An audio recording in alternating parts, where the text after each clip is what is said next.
Call to meeting, this special meeting of the Ojai Arts Commission, our strategic planning session. And thank you all for being here. Roll call, I'll just do that myself. I see all are present. So I'm just going to move on. Public comments. Wayne, you had something. We have a mic for you. And do we have a timer? We do not have a timer, but I can time and just let you know when 3 minutes is up. Oh, I missed the pledge. Sorry, Wayne. Pledge of Allegiance. Flag is almost visible. Allegiance to the flag of the United States of America and to the republic for which it stands, one nation, under God, indivisible, with liberty and justice for all. And I want to thank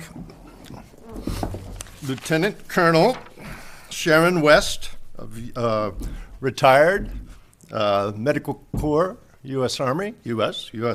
She is our Sergeant at Arms today, so welcome, Sharon. We're going to be casual today.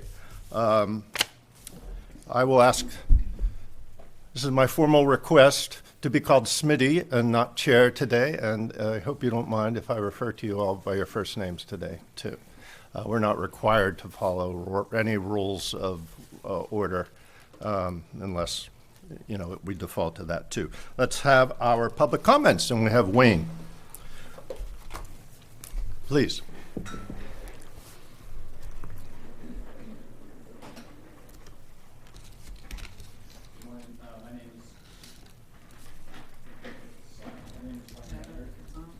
We hear you.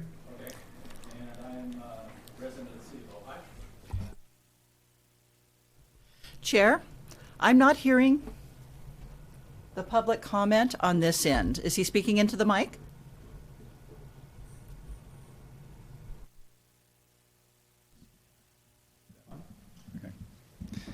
Okay, I can hear myself now. Okay. My name is Wayne Maynard. I'm a resident of the city of Ojai, and I've been participating in the Arts Commission meetings for almost a year now, and I've got some ideas on your planning process I'd like to just present. Basically, my thought is came up with three priorities that I'd like you to consider. Okay. The first one is the public arts program. I think that needs to be like the top priority. My observation is that it seems like there's so many things that you guys are trying to accomplish, and not everything is getting accomplished well. And it seems like you need to focus your attention and efforts on just a few things and do that really well. And that's what I think is how you make progress and move on. So I think it should be public arts would be the first one. And I've learned that we have public arts, that we've got the public arts on city property and we have public art on private property.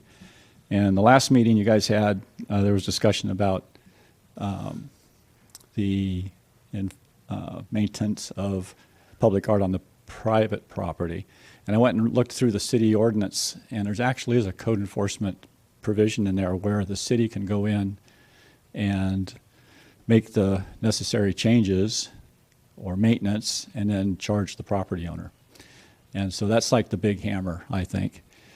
And my experience in code enforcement with the fire department is it's better to have a progressive code enforcement program where you issue somebody a notice that first of all, you educate them.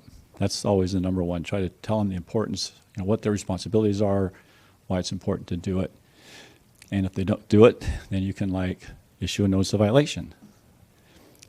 Or first, I guess, maybe issue a notice of correction, like you need to make this correction. And if they don't do that, then you would issue a notice of violation.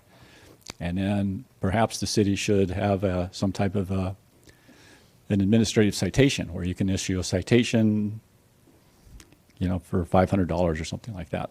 And if none of those motivate, then you would bring in the big hammer and do the work and whatever. Another option that we've used in the fire department is filing a notice of noncompliance with the county recorder's office for the property. That kind of clouds the title and is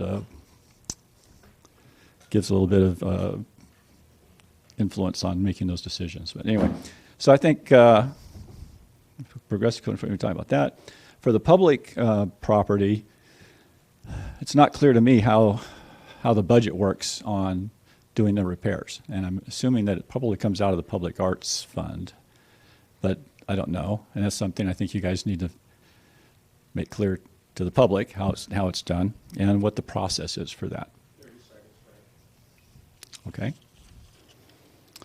The second priority, I think, is grants. And I think that you could develop a process in the grant program to prioritize the grants on projects that you want to get accomplished. So before grants come in, put out a release to the public. These are grants, these are the things we're looking for to get accomplished. And we would like to have your people submit grant requests in order to get that done. I think that's it. Wayne, give you 10 seconds to wrap up if you like. Yeah, I've got one more thing. Well, one more thing is Okay. that in order to get things accomplished, this commission was recently reduced to 5 members, as you know.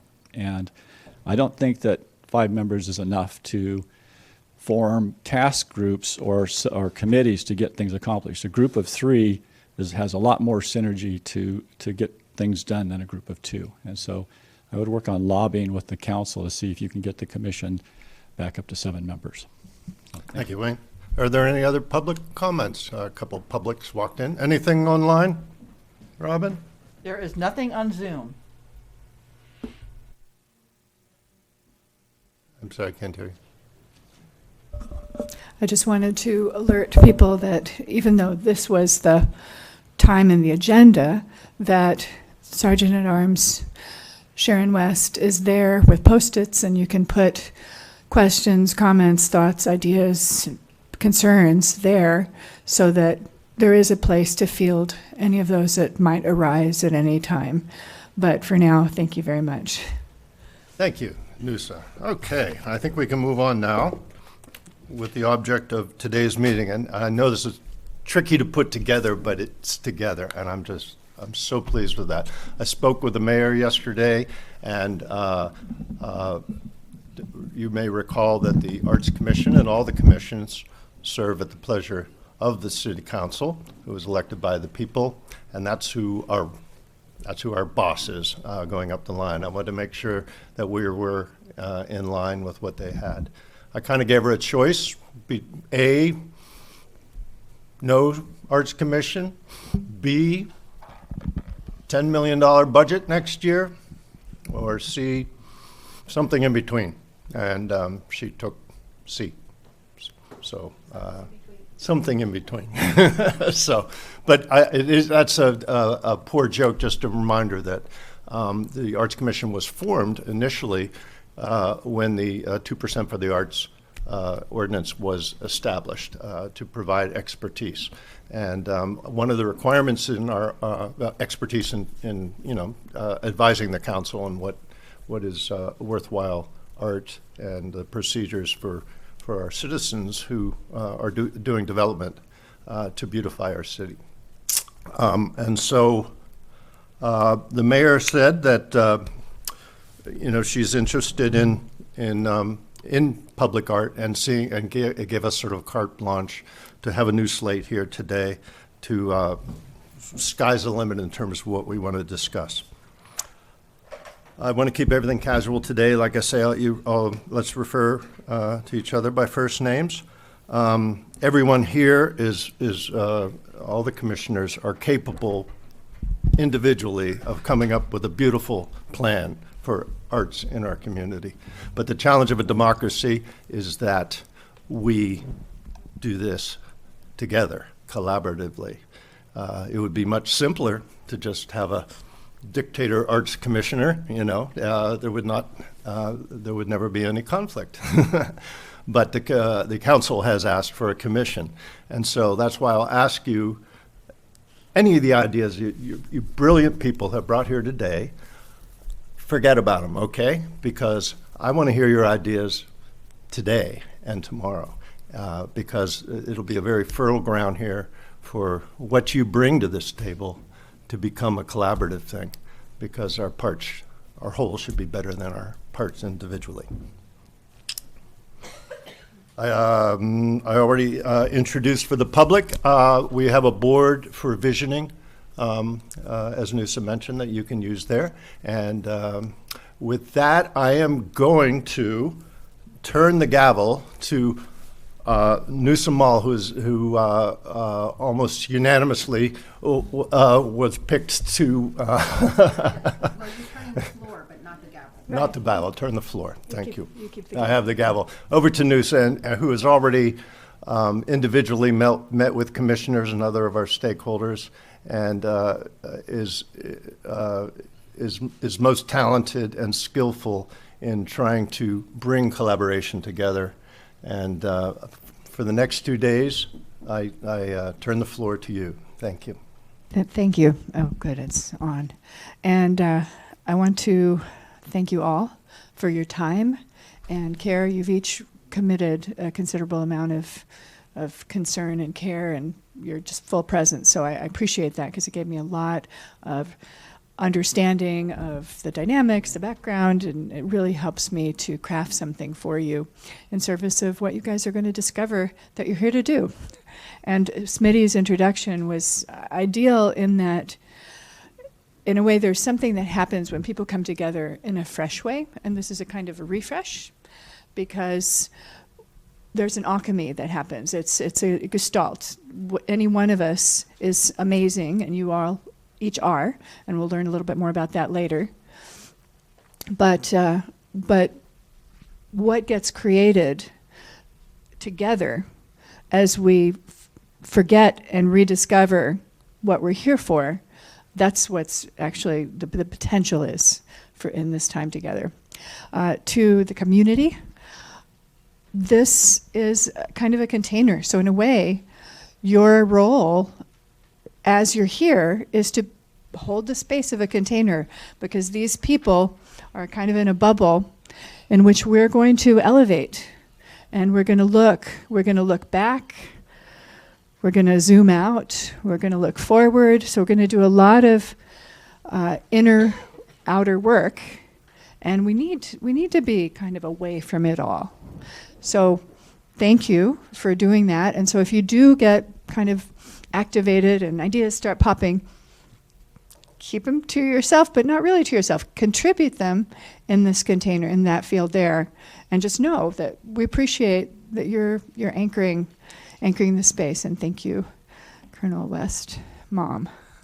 And if any of you has a question, concern, comment, or idea, there's Post-its here. You can come over and write it down also and put it up here on the board. Because we want your thoughts not to just disappear, which is what happens a lot of times when people talk. So we want them to be anchored, and that's part of the reason for this process. I'm going to go over the agenda for today. Everybody's received a visual agenda, but just to give you a little overview. So today we're going to think of stakeholders, and that is everybody who we represent. Now there's so many layers to that. There's the city council, and then who do they represent, the community, and whose lives do they touch, and it ripples out. So we're not going to be limited. We're going to think about that in all its myriad of ways. We're also going to be doing what I call a learning look back. And we will actually map a bit of the past of what has this been. That's what the community has experienced or not. That's what has been intended. These are just the roots, the background, because it's hard to go forward when you don't know where you came from. So we're going to include that. We're going to do a mission check.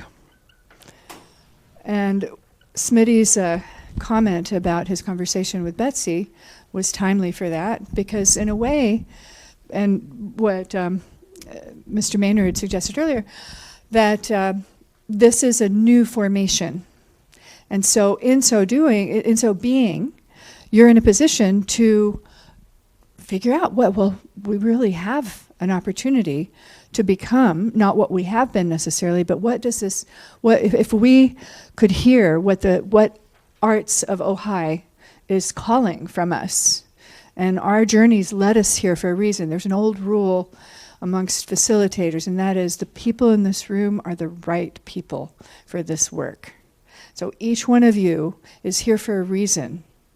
And each one of you is part of this clan, this group, for a reason, kind of like, The Hobbit, The Lord of the Rings. One of those, you're all here, you each bring something completely unique. I think I'm the only person who has the good fortune of realizing just how much value and distinction you each bring, because you come together and see each other on the outside. So we're bringing all of that, bringing depth and different kind of visioning elevations to this.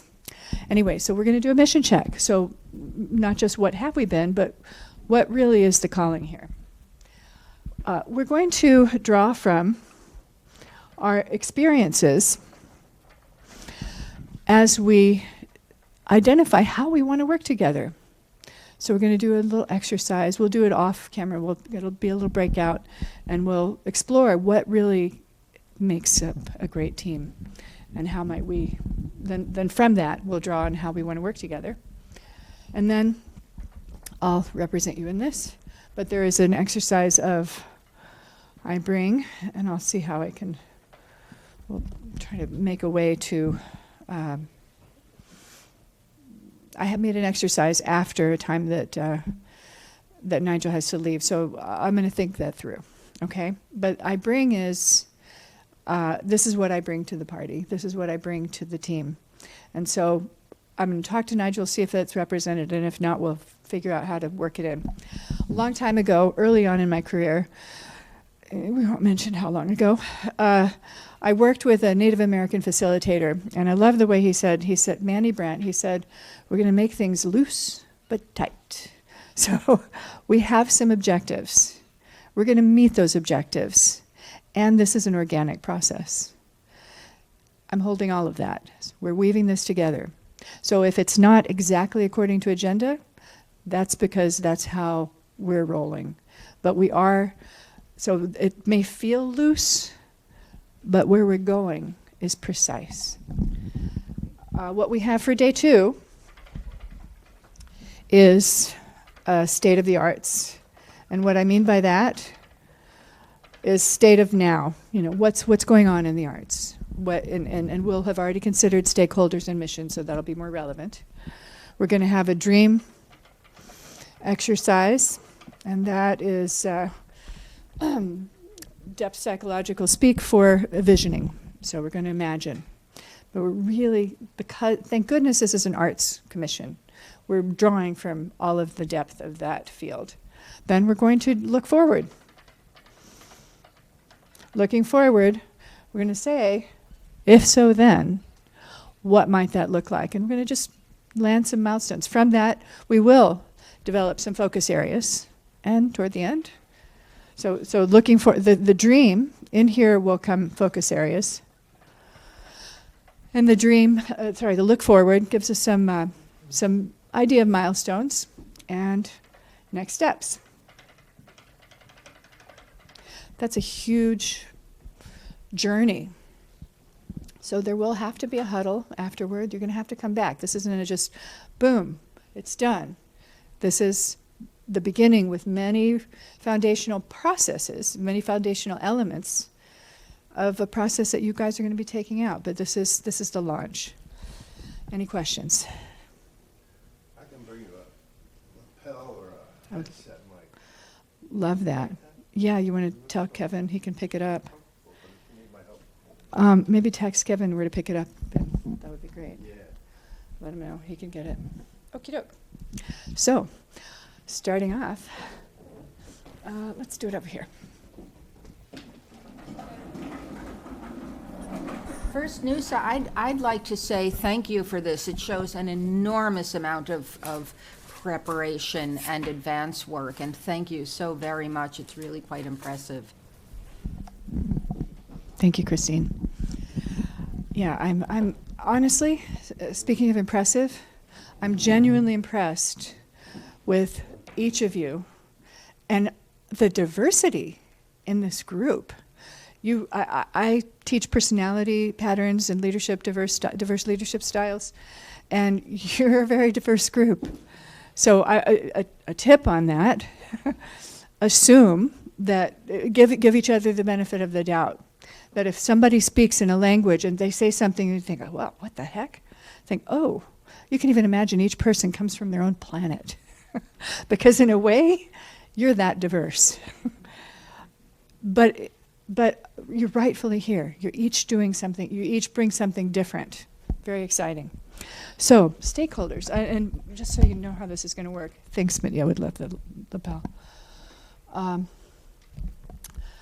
I'm going to divide this into two. So we're going to just do part of this board here.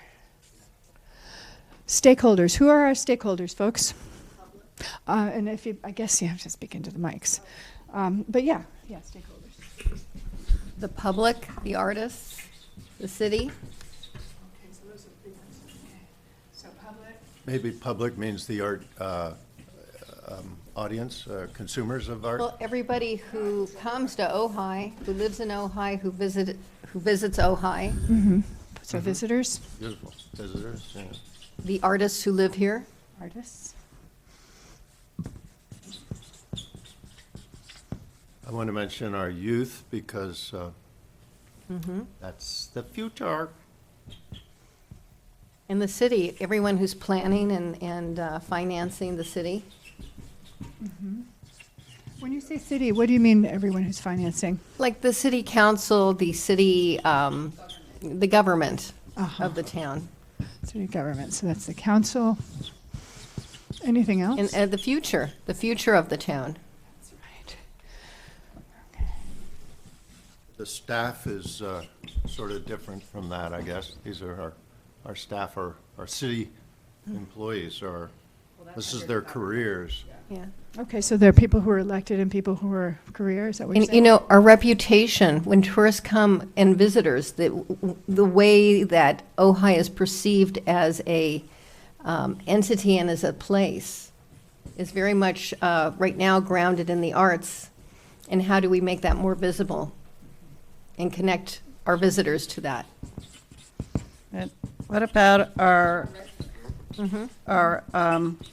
art centers, such as Beatrice Wood Center for the Arts, Yeah, the our Ojai Arts nonprofits. Center, Yes, and our media, the Ojai Valley newspaper, magazine, the Ojai Quarterly magazine, Carolyn Glasgow Bailey Foundation, the Humane Society, Ojai International City of Peace, So the nonprofits. Ojai, yep, nonprofits and theater, the schools, the private schools and the public schools, our churches that we have, our spiritual centers, including Meditation Mount, and our creative centers such as like Fire Stick Pottery and other commercial businesses for creativity. We have Maxwell Studio. And I would also mention all our grant recipients. We have the Ojai Studio Artist. Well, they're going to be under the arts. Yeah, they're under the artists. So emerging and established artists. Can we just divvy up that artist thing to include not just visual artists? Yes.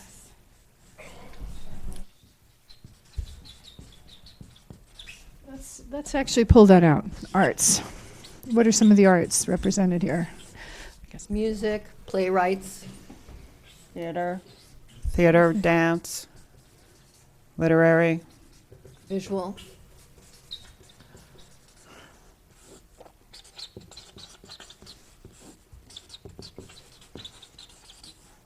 If I miss anything, Dance. thank you.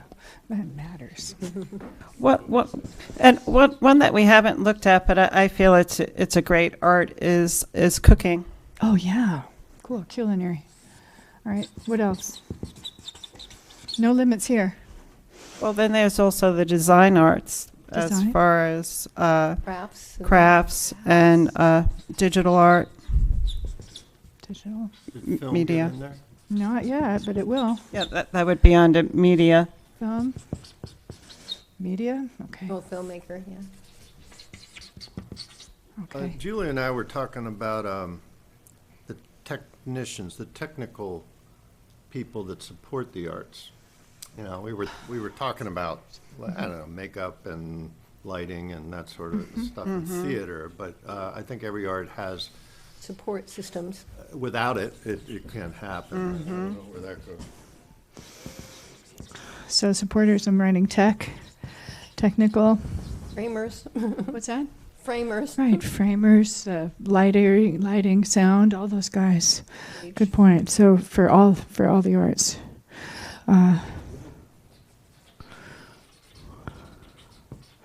I.e. Winemakers?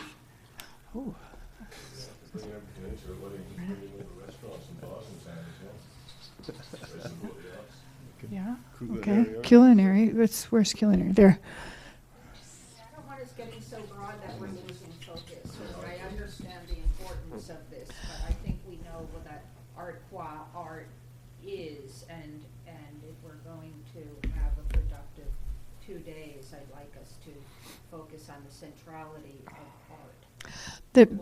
That's Christine, to your point, as you hear these things, there's an old Qigong practice. Just kind of think and feel in yourselves. You know what the center of this is. There's a real gravitational pull to what we're about. And you're going to feel like, oh, this is central. This is a ripple out. This is another layer. And so you just illustrated that discernment. Say, okay, culinary, that is kind of, culinary, maybe yes, but then restaurants, that's kind of the next layer out. And that's the nature of what you're going to be standing for, in fact, because what you are and do will be working at in that central place, and it will have impacts that resonate out. But because of your clarity of center, which this is going to help. So just what Christine said, whoa, that doesn't sound central. Exactly. Notice that, and do your own centering registration here as we go. Okay. And also, I was going to say, we're talking about stakeholders right now. Like, why are the arts important in Ojai? Why should we continue? And restaurants and bars and all these things actually do feed off of the culture. And if we are established as a very interesting art culture here in town, those are stakeholders. And that nature of that rippling out is part of what is going to start getting categorized here as you go, is you're going to realize that, okay, there's what we do, and there's how it impacts, like, for example, youth, where does that go? So yes, both and. Who else? Let's see what I brought here. Are we still doing stakeholders, or are we done? Let me see.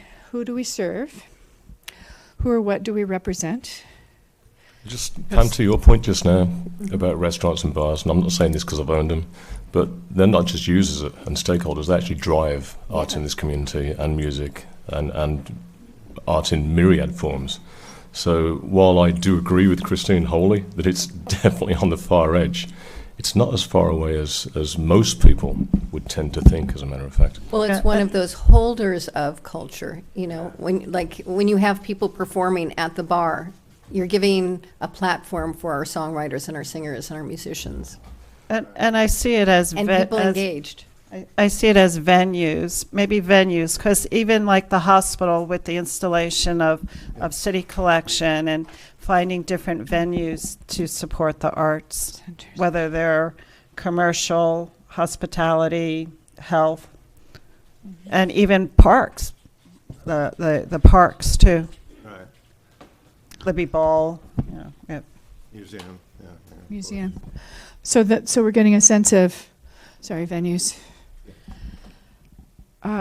Question I have, do they know about the Arts Commission? Yeah, I'll take that one. No. Okay. The Arts Commission historically has had a very difficult time integrating into this community. That is the whole focus of when I became chair of this commission. There's what we needed to do over the next 2 years. We still need to be doing that, before we can do anything else, as far as I'm concerned, is we have to make the community aware that the Arts Commission actually exists. And as soon as we know what we're supposed to be doing, that message will be a lot easier. I think they'll know we exist when we show value. I think the Ojai Valley Inn knows about the Arts Commission because they have been a great contributor. So there are some stakeholders that, and also all the grant recipients in the past know about the Arts Commission, but we could definitely reach out and connect more. Okay. So I think if the question was, you asked any of those people what the Arts Commission does, they won't really have any clue whatsoever. As far as most people in this town are concerned, the Arts Commission is a hurdle to doing what they want to do. It's another layer of bureaucracy. It's anti-art. That's what we have to change. That's the perception we have to change. So you're talking about the Ojai Valley Inn. Yeah, they've contributed loads of money to the Arts Commission and to the town in general. They just don't care. It's money to them. They're happy to write a check and just get us out of their hair. The issues that we've had historically on this commission are how the commission interacts with all of the stakeholders in town. That's what needs to be attacked. okay, thank you. All right, so as we look Oh, at... I Yes, think, please. I didn't mean to interrupt, but I think the community knows us for the grant program. Obviously, the grant program is too low in terms of dollars, recognizing that we have a city with a very tight budget, but nevertheless, there could and should be more support for the arts. So I think in that way, we're known to the committee, to the community, but I agree with Nigel that other than that focus, there is very little attention, and I think in part because the Arts Commission has been very insular, has not been community-focused. There are great community treasures, the music festival, the playwrights conference, which put Ojai on the map, and we should be a part of that and expanding that so that it's clear that we, in fact, do precisely what we say we do, which is create a place for the arts. Great, thank you. Community. Okay. Does this feel representative? And as you look at this, and at some point we can color it better, but as you look at this, do you get a sense of what belongs here, and what are the impacts? And as has been suggested, the impacts that as they ripple out actually drive back. So there's actually an ecosystem. Bless you. There's an ecosystemic nature to the stakeholders involved when they're involved. They're potentially, yeah. Their understanding, involvement circles back and reflects back, and then that is a flourishing process, potentially. But the way that I'm looking at, the way that you characterized every one of these, if every one of these is touched, has some contact with the Arts Commission in a way that enables some kind of flourishing, then those will grow and that will reflect back on the Arts Commission. There's a kind of ecosystemic, virtuous loop potential in this. Anyway, okay. So then let's take a brief break, like a 10-minute break. I encourage you to take a look at this, stretch, and then what we're going to do, prepare yourselves. We're going to take one of these boards, and we're going to do a look back. A look back is we're going to look back at what has the Arts Commission been? What have those few stakeholders who have had contact with the Arts Commission, how did it work? It worked one way for a while. It was COVID, and then it's now. We're just looking back and saying, What did we do? What did people think we did? What did we not do? Don't go deeply into, okay, this whole what did we not do? Everything that did and didn't happen, and therefore that's what happened. There's no charge. Nobody owes us anything. Every moment is the moment. You're not, if you take the moment as if you're in debt, we can't move forward. But what we're doing, the reason for the look back is to look at information. This is all data. We're birds flying up and looking at the big picture of a thing so that we can zoom in and zoom out and be strategic in the way we say, how do we want to create this ecosystemic universe and movement? And then we can be precise when we discern, okay, well, if so, then these are the things we're going to focus on, okay? So let's take a 10-minute break. Is 10 minutes enough? And then we're going to come back and we're going to work off of that board over there and just let yourselves remember whatever you know, whatever you don't know, doesn't matter. If you don't know, don't say. And I'll see you back in 10 minutes.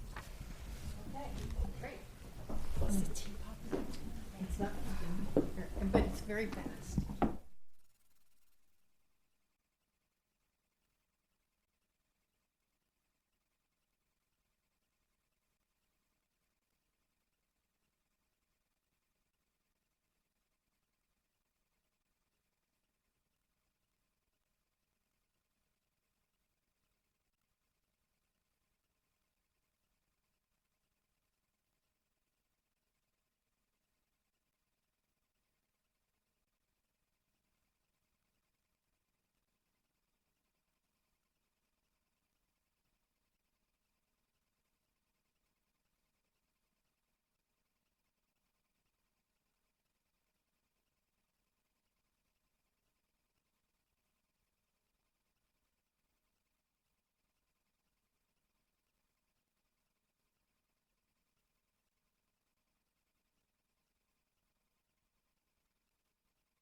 Those were one of her shoes too. And then her friends, Fran and Herb were there, and then so I got Fran and Herb's. Brochures, how's that a stakeholder? That's it. They're great. Oh, then no. Okay, visitors. good. We'll have a nice time. Okay, yeah, good. The visitors, we have tours, we do some tours and brochures. So that's pretty good as far as having something already. Yes. Oh, right. But these are better. I also get those free tickets, yeah. I host Gina because it just makes her life easier. It's good to get it out there. In Talking about Oxnard or things Camarillo, isn't one of those faraway places. And so it's hard for her to come back and forth. And for me, I can't really, so the person would be Grants for more people would be in my house itself, so I really can't have people for the entirety of the music festival, including rehearsal dates and grants. whatever else. Grants up there. So Gina's perfect because she's just there for the duration of the festival. That's something we already have. She sleeps, she showers, I give her coffee, right, and she has her own insurance, so she can come in and out, and yeah, works out great. Very strange. Oh, good. Like, for the house, Where, in your house? like our city art Oh, okay, collection. so they come and go in your house. Okay, so the venue, Right. I have to go to the Right, venues here. So we're yeah, for she just collections. came back in. It's, yeah, collections, city collection. Nice.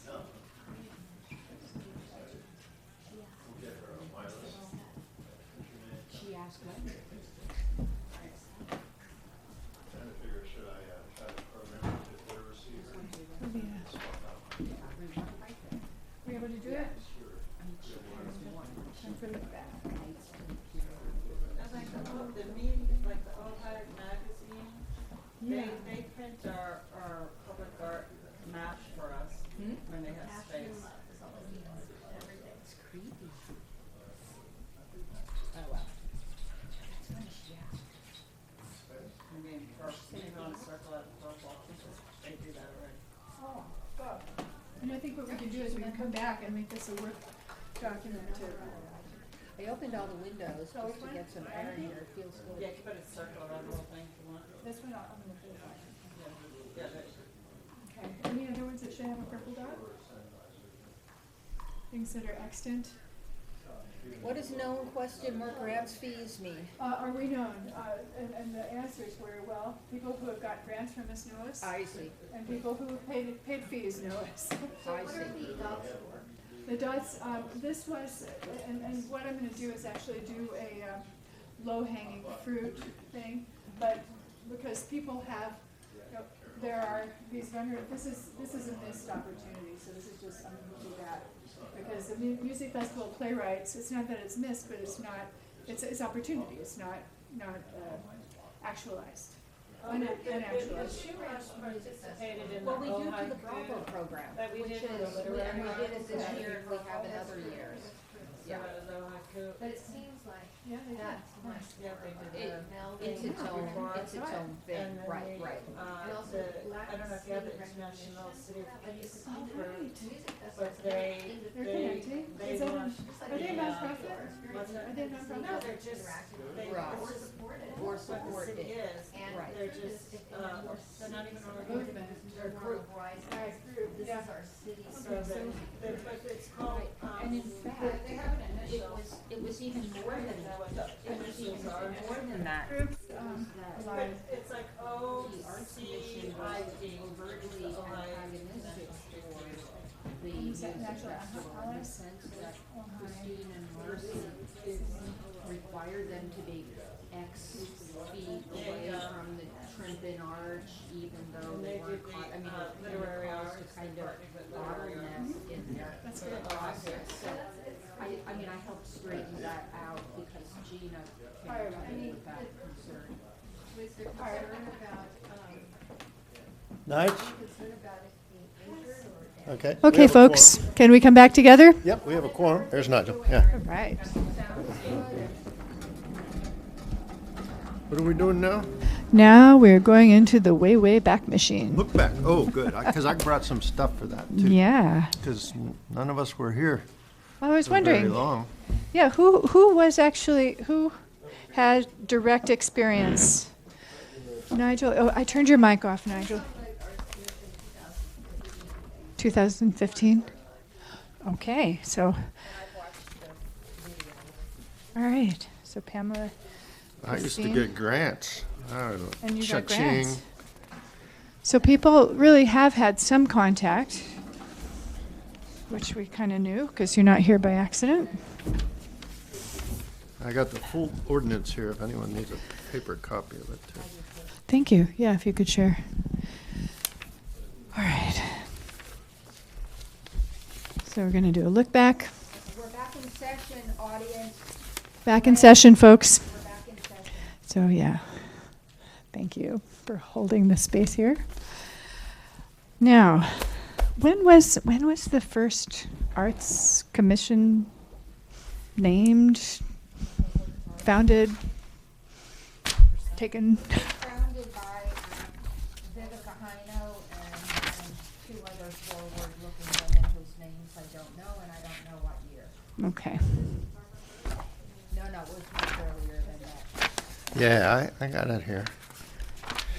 I'll look for it while you ask another Oh, question. guys, turn the microphones on. I took the liberty of turning them off during our break. Some of them.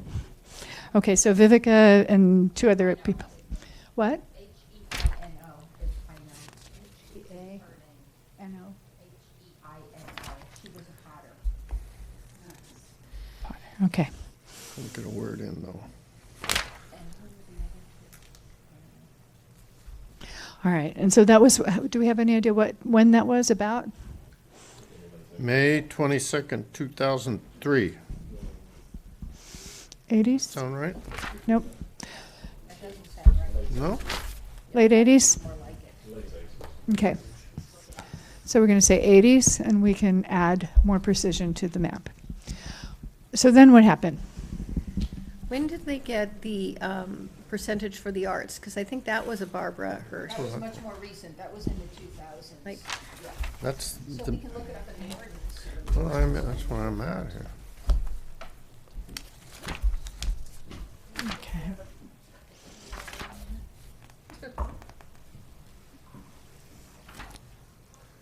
I mean, that's what I have. Arts Commission created, municipal code, May 2003. About when was Barbara Hirsch here? Before that was something else. I don't think it was the Arts Commission. I But thought that it was- just shows.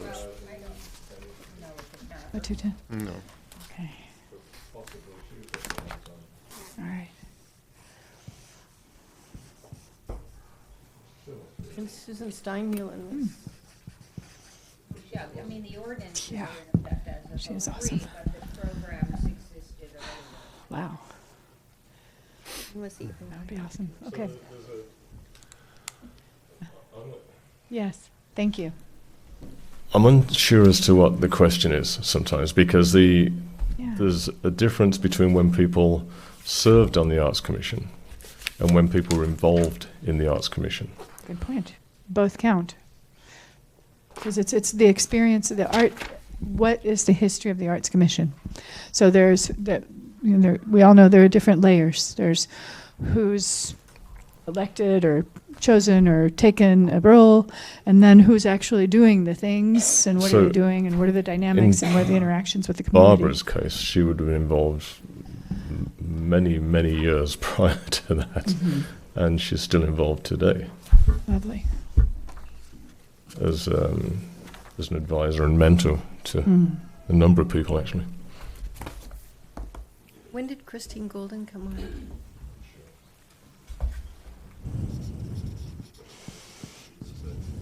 It's at the top of the tour. Has Okay, here's a bit of history. Thank you. In the 1990s, Mayor Nina Shelley and Potter Vivica Hino formed an art committee. I'm simply reading from the website. Formed an art committee to assist the city in forming public arts policies. So that's the 1990s, and presumably it had been in gestation sometime in the 80s. Well, in the 80s, they That was- formed OSA. Okay, So right, and that would that make was sense, that it would preceded, have, right. Yeah. But this is a committee here, this was not the commission. A committee? Correct, exactly. Art committee. I think the commission was established when the percentage of the arts was established because they that's the next- needed, And, right, and then as of '03, there were the ordinances. right. I think that's the next sentence That's- in what you're reading there. I read that for the video. Okay, so ordinances as of '03? Yeah. That was for public art? Well, when the percentage for the public's art came into play, that's when the city needed to form a commission to advise them on what to do with that money. So the ordinance was for the percent for public art. Correct. And then the Arts Coincidentally. Commission was formed at that point. Clearly, we need to learn a bit about our history, don't we? No judgment, it's all good, but thank you, that's helpful. So, that was in 2003, the ordinances, and Yeah. then the commission was Commission was formed? formed in May 2003, yeah. Okay, so then the commission was formed then, and how many people were on it? 7. One, two, three, Yeah, well, they were all 7, and then in the recent years, it became 5. okay, so commission. Do we know anything about how it was formed? Or what was the I'm thinking looking at behind the it? actual minutes or what from it here. They say it was established by the mayor, subject to approval of council, and consider representation from a number of arts-related disciplines, including but not limited to, and then there's a list. And I don't know if we need to go through that. They're the things you see, but we did already. Terms of 4 years, you know, all the regular commission stuff. Rules of procedure, powers and duties.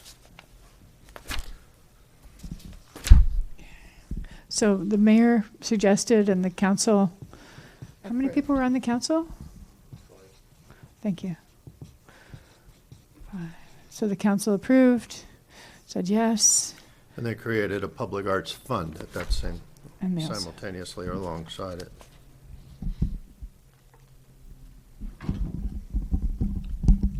good.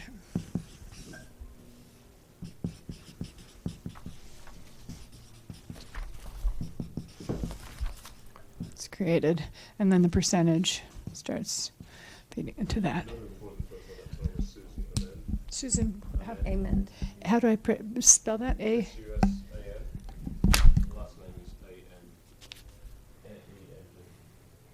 Well, Susan Stinsmulen, Amen. She doesn't go by Amen. Susan, Yes. Susan Anand? And she was, during that time, was she on the commission? She was one of the commissioners? I think Maudette Okay. Fink was on the first one. Okay. Claudette Fink? And how did that play out?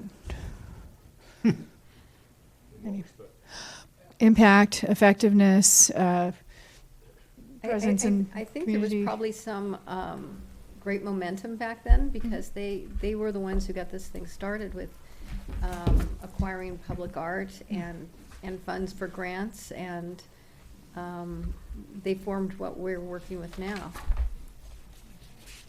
Had some momentum, and they And acquired. all the initial people were highly driven and. Yeah, I think it's an incredibly positive collegial environment. Nice. And I have the kind of 5, I don't want to get into reading here, but the 5 powers and duties that were created. If that goes here, I don't know.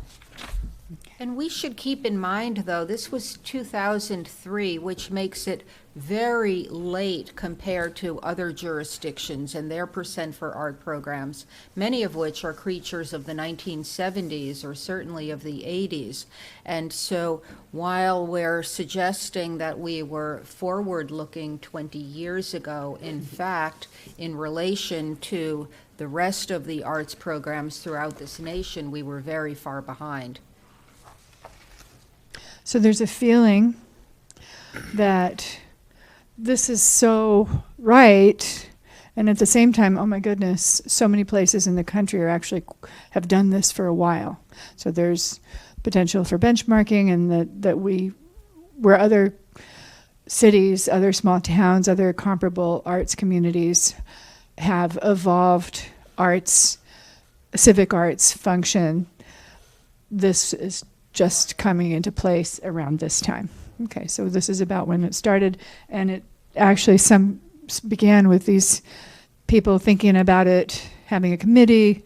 So there's organic, ad hoc, and then came into public formation in 2003. Yes, Valerie. Yeah, looking at the public arts listing, and what I've noticed is with Clough Park, that's when the public art really started. So maybe they were designing the park back then, and that's in 2002, where there were 6 pieces of public art.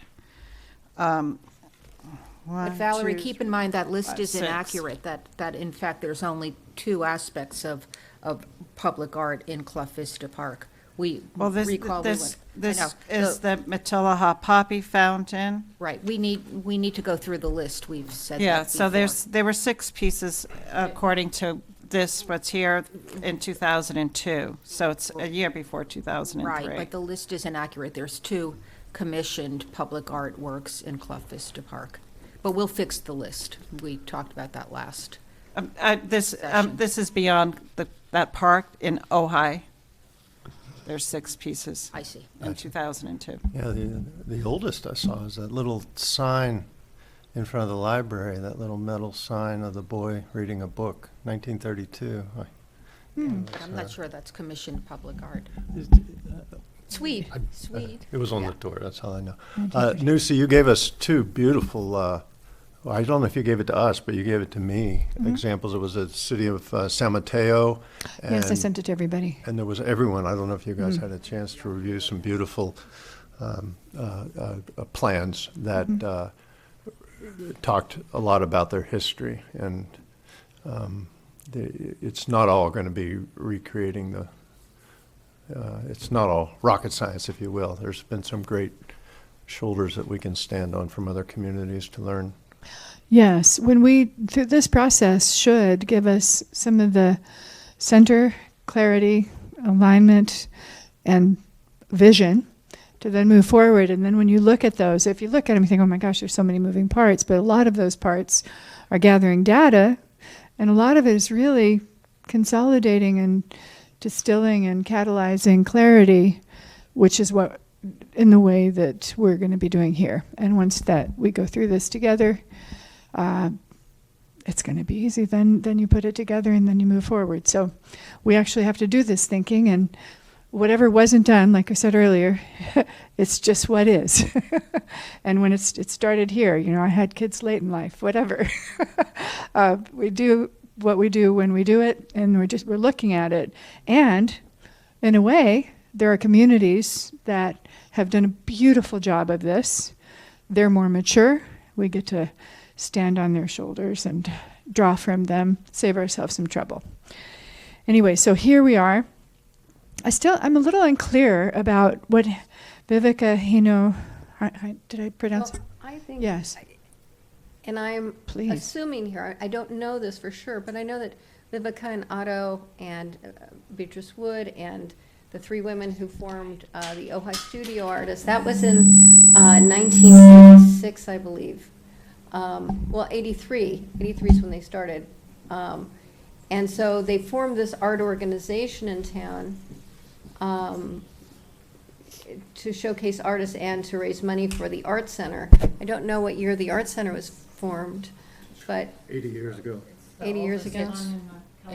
You're right. So in Ojai, there predates it existed the Ojai Art Center, and then you had the Ojai Studio Artists, which gave tours of local artists' studios. And so there was this sense of arts organizations in town, which I know Viveka was a part of. And so I think a lot of those discussions are in that realm. and then it became connected to the city. Okay, so there was a, and this is natural, it's organic. So this grew because the Ojai Art Center, Ojai Studio Tour, Beatrice Wood, Vivica, and who was the other person you mentioned? Otto Heino, her husband. Otto. And then you had Horace Bristol, too, a photographer in town.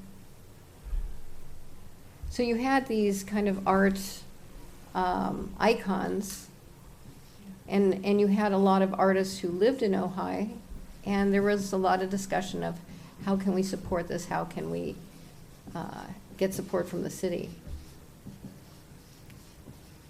Okay, yeah, because each one of these are people who they drew people from around the world for art. And then you had the music festival, too. What year did that start? In Yeah, the 30s? that's 78 years ago. I know Yeah. Copeland was in 30s, yeah. Yeah. And you had the music, the Music festival is an ongoing aspect. And you had the theater, the Shakespeare in the Park, and you had a lot of art things going on without representation to the city.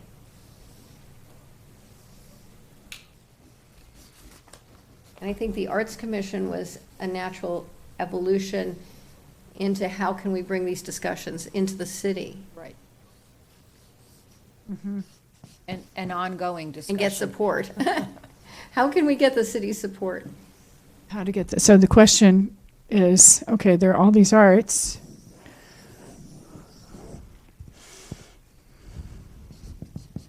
And I think each art organization really feels that they're doing a service to the city.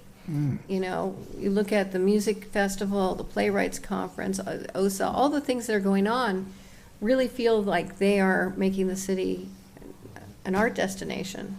And so the city should be involved in supporting them. Yeah, I think it's pretty clear that the council needed help, and that's why the commission was formed. You know, arts Right, were to happening bridge. organically in the town.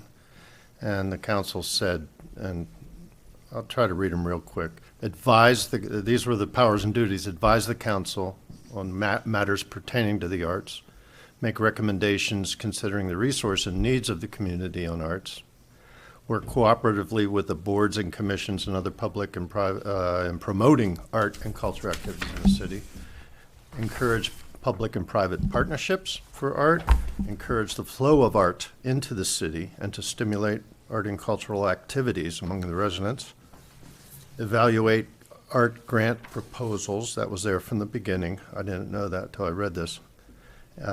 Carry out the duties to oversee the public arts program, and then do a 5-year plan. And that was, Smitty's reading from 416-107, the powers and duties of the Arts Commission, and that still governs our charge. Those activities are precisely what we're supposed to be doing. Perfect. Then we can put those down. In fact, after this, when we take a break, I'm going to ask you guys to we'll include that in the mission check. So around the 90s, there are all these concentrated arts movements. Yes. I just looked it up. In 1928, Beatrice Wood came out to here for Krishnamurti Star Camp. And Beatrice Wood was very connected with Marcel Duchamp with the modern art movement and avant-garde art movement.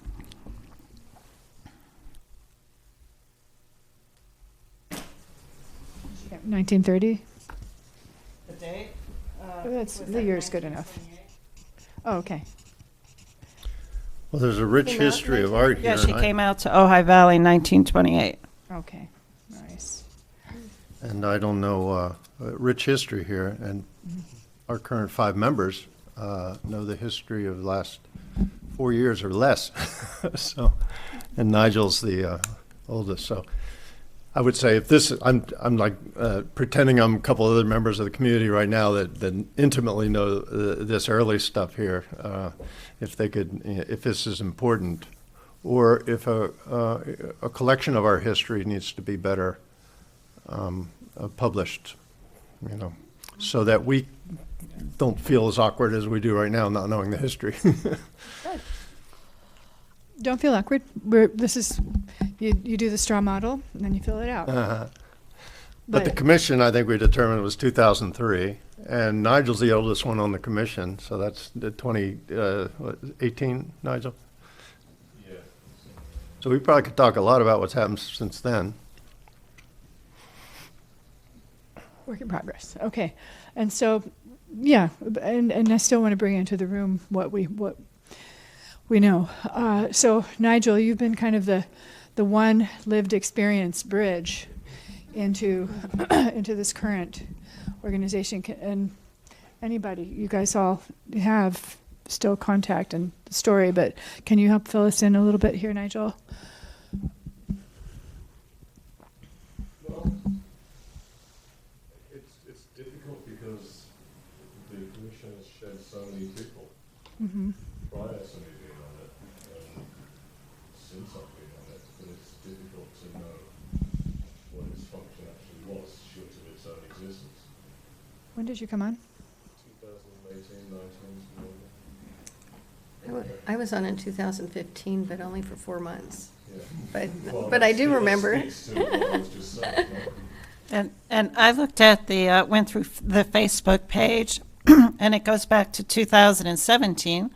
And there was a lot of mentorship posts on Facebook with the recipients sharing with the Arts Commission. The mentorship program was very strong in 2017.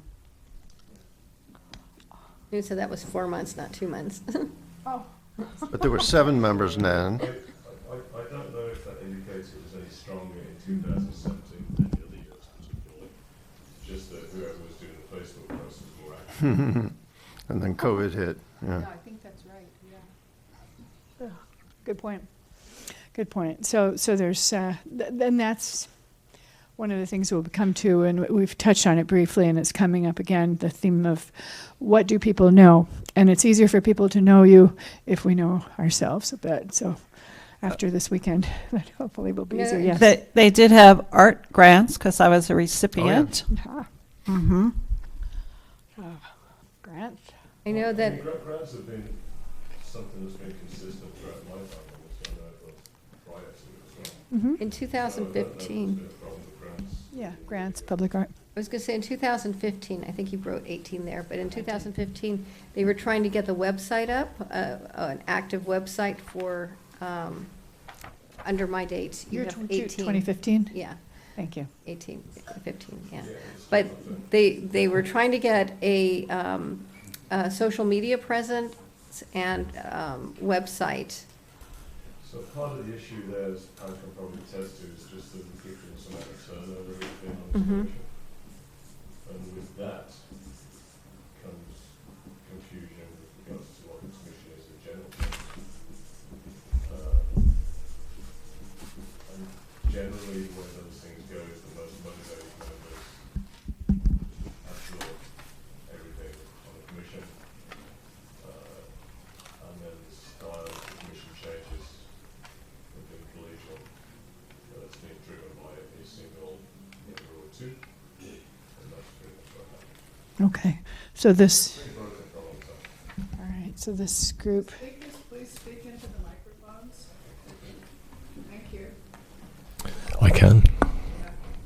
You just need it on, you could leave it. Yeah. If anybody has the Public Arts financial statement spreadsheet in front of them, that by looking through that statement, it reflects going back. I don't have it in front of me, but I have looked at it in the past. But you can see when the brochures were created, the date. Do you have a date on there when they paid for the design for the brochures? I don't see it on here. I think that would have been around about It's 2018. out of the public art, it's out of the, yeah, for the public arts. I got back to 20, that's all. Okay. I think it would have been around about 2018 because those things actually were published in people's hands in my first year on So- the commission. 2019 was the design Under the of, budget. so the brochures, and does it show when they were printed? I think that would have been, that was the first year on my commission, so it's probably that year, 2019. Just the brochures? 2020 were they printed, or? In the budget, it's identified as November of 19. Okay, so we had brochures, so that's when the tours were developed, the public art tours were developed? Well, that was the brochure, yeah. Yeah, so That was the art 2000. tour brochure, Yeah, okay. Okay, art tour brochures came up. And I would imagine that's probably when they started the docent tours, because I think on the brochures, they may have a mention of contacting the city for docent, yeah. for Yeah, I for think guided Kristine's docent the only tour. one, To my knowledge, there's never been a docent tour. Yes. Christine's the Yeah, only one that Chris- ever did, Christine Yeah, Golden. Christine did it. Yeah, but she took commissioners around. Sure, but she used to take groups around, you know, like the Rotary Club. Yeah, I think you probably, Yeah, maybe but, one or two. and people could call up, and it's still on the website, people can call the city, Mhm. and I think it's like $10 or something for a docent tour. If they exist, I'm not sure it's an ongoing program. Well, it's something that we, was an existent and maybe consider So picking it Christine up. Golden would take people out on art tours? Yes, And she yes, was a yes. central, yes. one of the active. Yeah, well, Christine Golden, she seems like one of the developers of the public arts. She's And, the developer of the public art. yeah, Christine Golden. She's the one that designed the brochure. She's the one that drove that whole process. Okay. Well, it existed, the art existed. The art. Yeah, no, she didn't. Yeah, We're talking the about the tour. tours, yeah. Sammy Zeringer helped her with writing.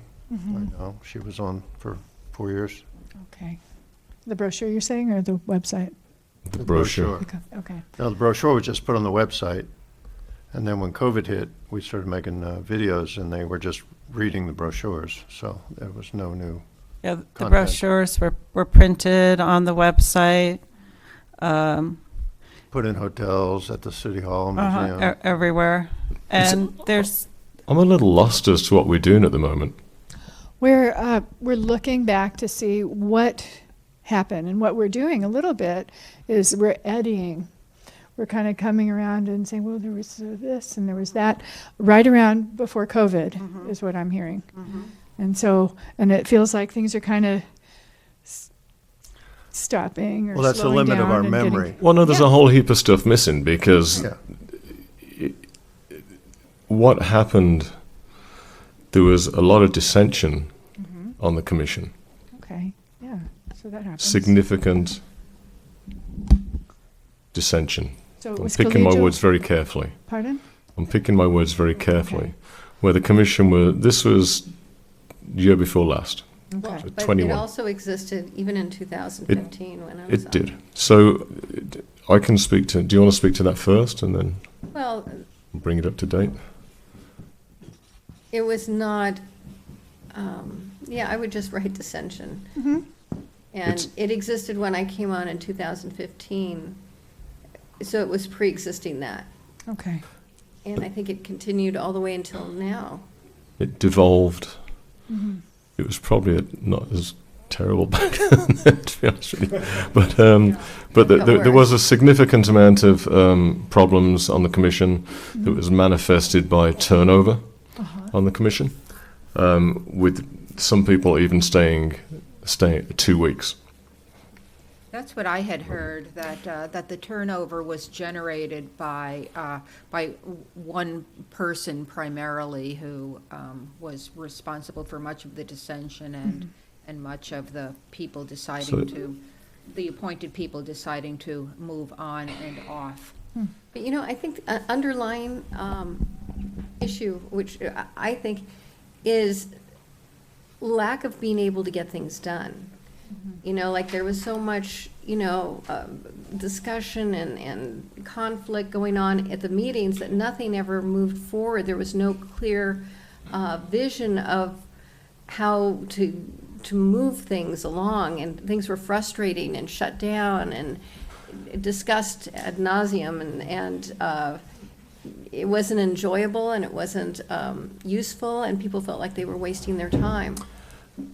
As far as I can see, and I can understand from that general period of time up until the recent past, the Arts Commission existed only to have meetings once a month and create is the wrong word, and to enable another layer of bureaucracy between the city and our stakeholders. That manifested with people getting frustrated, not serving out terms, not feeling like they could contribute, not feel like they were being heard. And that comes back to something I was saying just a little while ago, was that the way that one ends up always in any environment is the people who are most invested or the most vested, they gain more power, do more things, and then take control, whether intentionally or not. And then they feel responsible for running the whole shebang, whether they're responsible or whether they're not. Then everything just resides in a single person or two people, and that's precisely what happened. You couldn't get 7 people on the commission because you couldn't find 7 people who were interested in being on the commission for a number of reasons. And the hiring process was an absolute disgrace. And by the way, I would say that I'm a direct beneficiary of that disgraceful hiring process.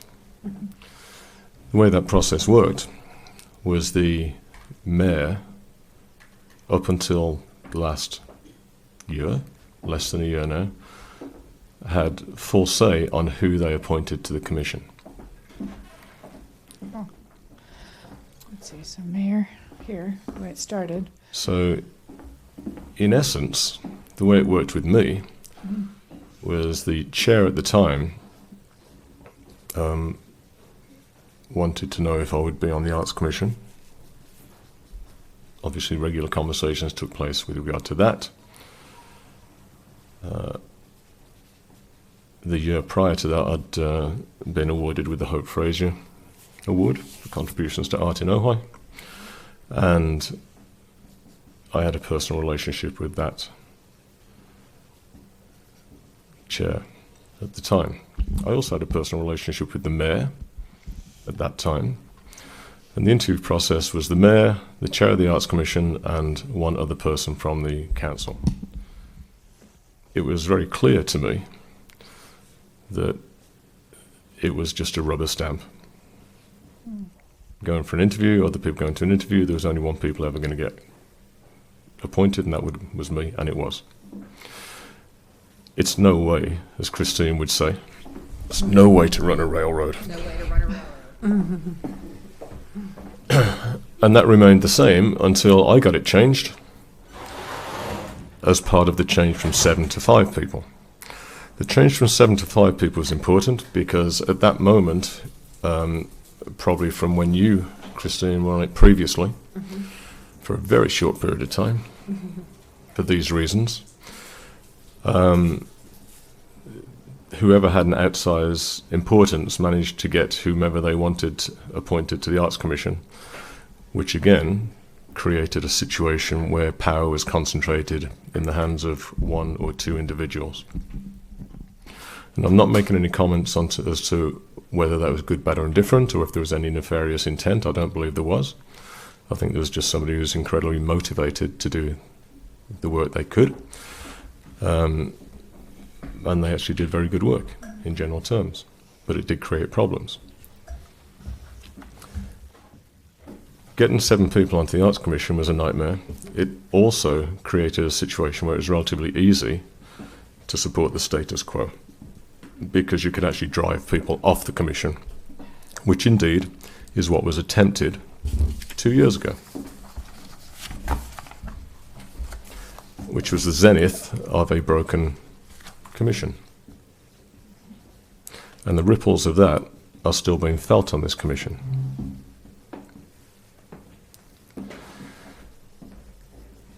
So it was my intent to change the commission from 7 to 5 because it's easily manageable. Invariably, when the commission had 7, you'd never had 7 people show up anyway. And the reality is that only the people who were motivated were doing any work anyhow. So the point was to make it more streamlined, more efficient, more functional, and to staff it staffing is the right word, with skilled individuals who served a specific area of our stakeholders. Decide what we were going to do and let them go do it with the full support of the rest of the commission. Obviously, not just doing whatever they wanted, we were all working to a plan. And this is where we're here right now. Unfortunately, as I mentioned at our last meeting, there was subterfuge on the council who did not follow through on, at the very least, the spirit of what the new ordinance said. And so those council members, former council members, thank you, Christine, completely and utterly ignored, intentionally, any communication with the Commission and went ahead and appointed who they wanted for whatever reasons they had, without knowing what the Commission actually needed, what direction it was headed in, or anything else about the Commission. So they appointed without consulting the actual commission? Yes, and the chair, as was, in my view, required by the ordinance. Okay. So, in effect, when the new ordinance took effect, it removed the ability of a single person to appoint who they wanted, in that case was the mayor, and the object of it was to create a situation whereby a council member in rotating order would have the ability to appoint somebody to the Arts Commission. So it's still a person, but part of the requirement of the ordinance was that they would communicate with the chair, and the chair presumably would communicate with the rest of the commission, and there would be an open conversation. That's absolutely not what happened. However, I believe it's going to happen now, Okay. because So I've had then, those conversations. So the commission, at this point, because of that process, remains broken. okay, so, Well, I don't know if we would all agree that. yeah, so one thing is how it works and broken in relation to the plan that you had, correct? You had an idea, this is the plan, this is what we're going to do. They did something different. I suppose you could frame it as created new opportunities. They always do, don't they? Okay, so that's, when did you guys all start? Valerie and I started. Nigel would have been, 2019 for me, 18. 2018 or 19 for Then a me. year later, I came, Smitty. and that's when we lost Sammy, that's when we lost, and then Robin came right Sammy before left. that. Robin Gerber? Gerber. 20. Yeah, during COVID. Then COVID started, so that changed a lot of things. Did. And Christine, you started in 20 also? No, I was 21 or 22, I think 21. Yeah, I filled yeah, like November, I filled think. an existing vacancy. And that was during Okay, COVID. Christine. Yes. So Christine, because you were filling an existing position, are you for 4 years, or is it a certain amount of term and then? Just renewed. You complete, Nigel. when you are appointed, if somebody resigns and you're appointed, you fill the end of their term. Oh, Yeah, so I was on for just like a few months or so, but then I started a new term. So moving back beyond the 2015, when Pamela joined, and I think Nigel's description Thank you. Nigel's description of the history, I think, is entirely accurate in terms of atrophy of interest and concentration of power and interest in just one hand.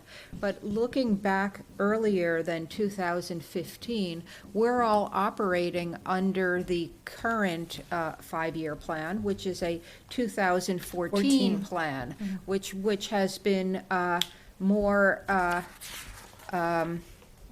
ignored than observed, I think is the best way of describing it. And I'm hopeful that what we develop will be a vibrant plan that we can actually implement.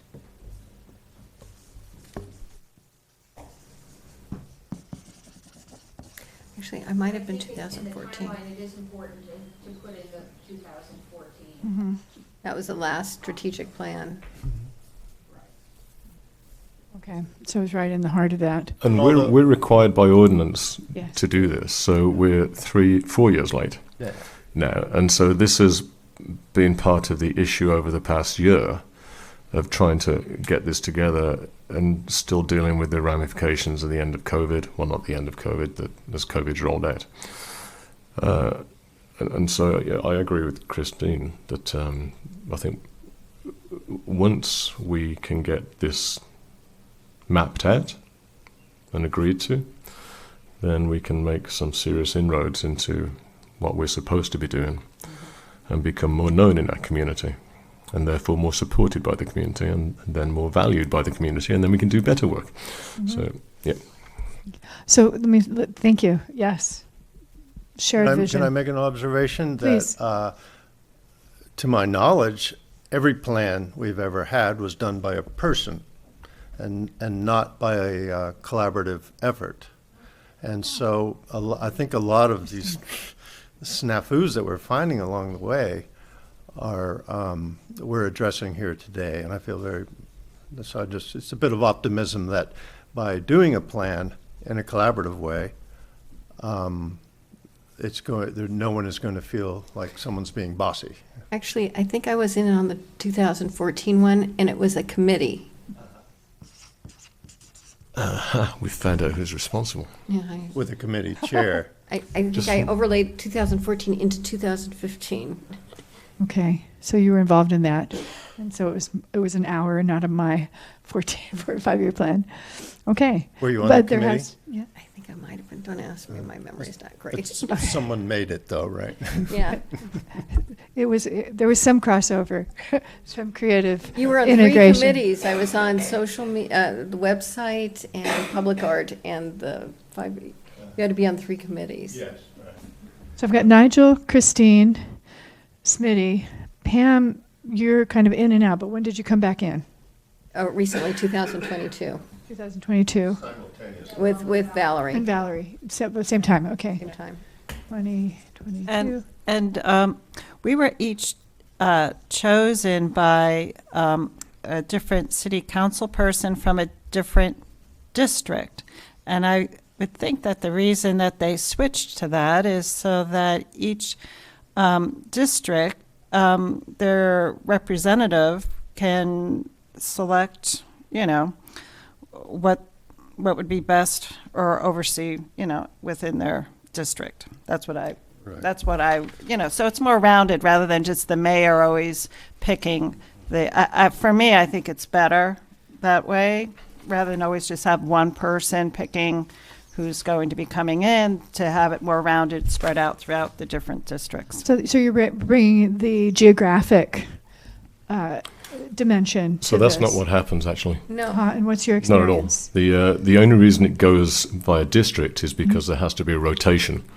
A And rotate- how does that instead work? of just the mayor being the one, they rotated it around the council members. It's got nothing to do with picking somebody from your district or being more representative of your district. It's just a function of trying to figure out who's next in line to appoint somebody. Allegedly with the input from the Arts Commission itself. Okay. That's not what happened. But it was Randy and Bill Wyrick That's right. who selected both Valerie They would've and been- myself. That's And right, then they, District 3 and with 4. zero Right. input from the commission. Okay, so you got wild cards. Check 1, 2. What I did is I turned down the speakers in here. That's what was feeding back. Because we don't really even need them to be on, but it does remind us if our You need them if I'm going to talk to you, though.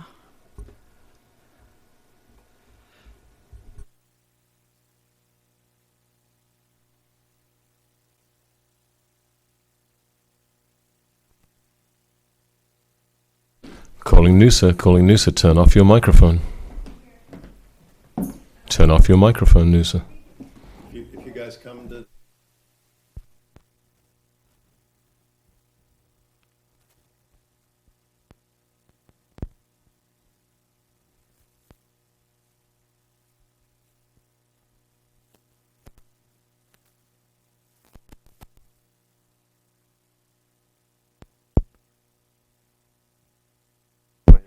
Got it. Thank you. On. What's on? Yeah. That's why we did that. Hello. Robin, you going to let us know when we're live? You are ready to go. We're ready? Are we live or are we Yeah. ready? You are live. We're live. Recess. Recess is over. Thank you. In from the playground. Thank you. The next exercise is not going to be very interesting to observers because we're going to break out into groups. Since we don't have a Betsy here, then we'll do groups of 3 and 2. And I want to mix new people with people who have been here a little longer, although Pam, it's hard to really hear beyond definition. So in this exercise, we're going to interview each other. And you're going to find out from each other about your experience of a time that you were part of a great team.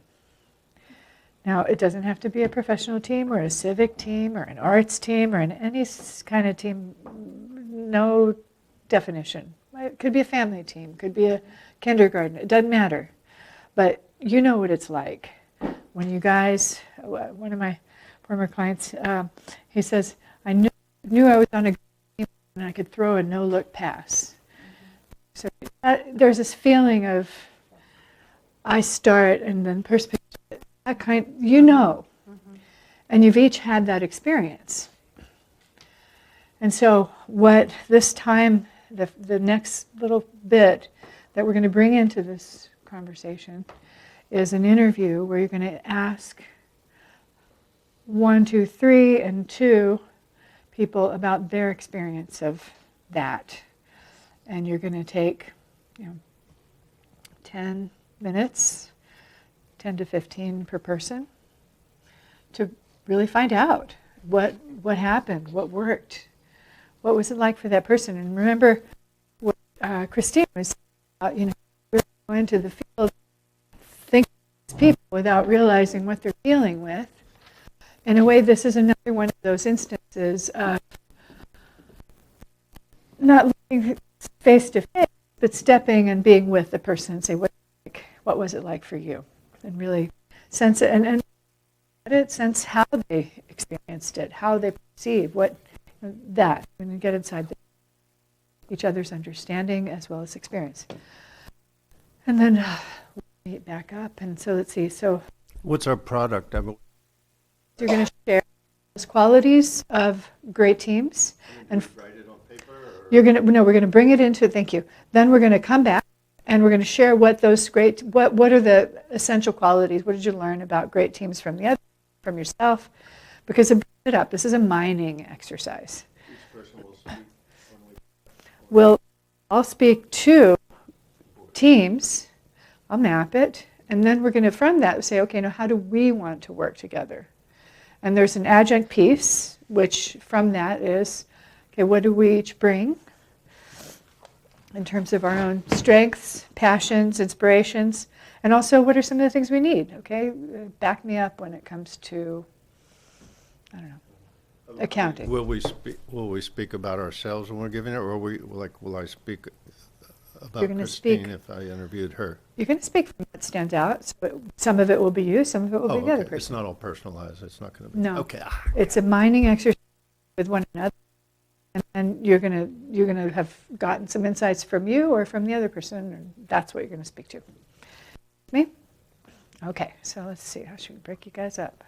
Did not pre-think this. Let's see, how about,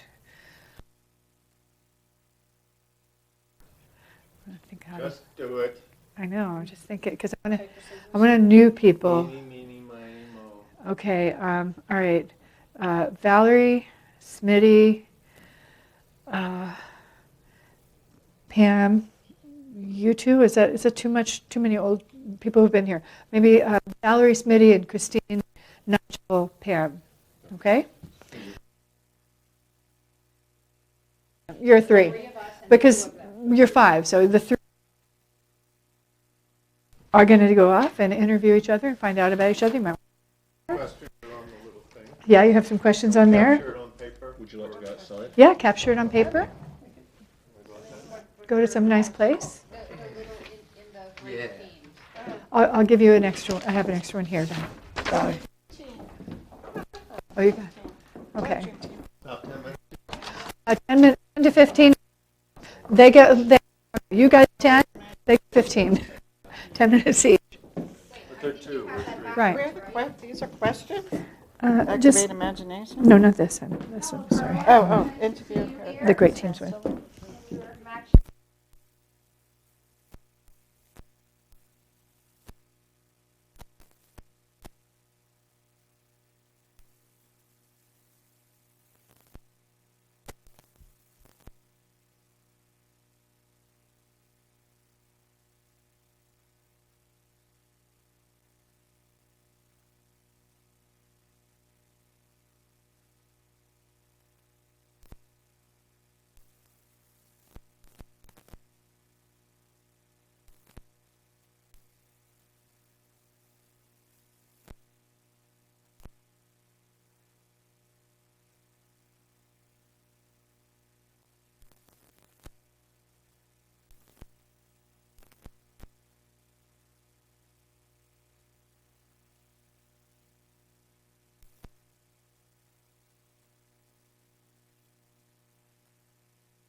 Hello.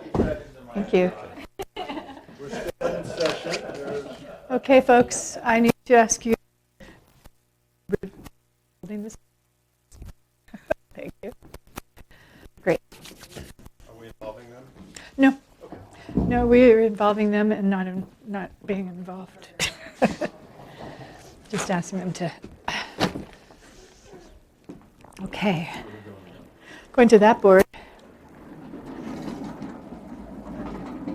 Hopefully you're starting to see the reasoning, see the line, the reasoning behind making making our voices visible and leaving them up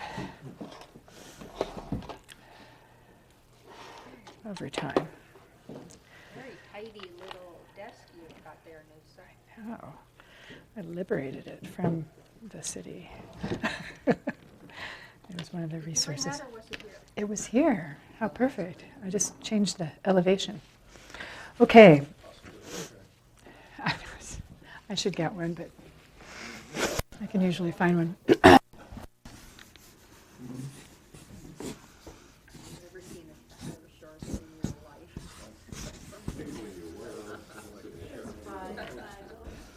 I think this is what flew over Montana.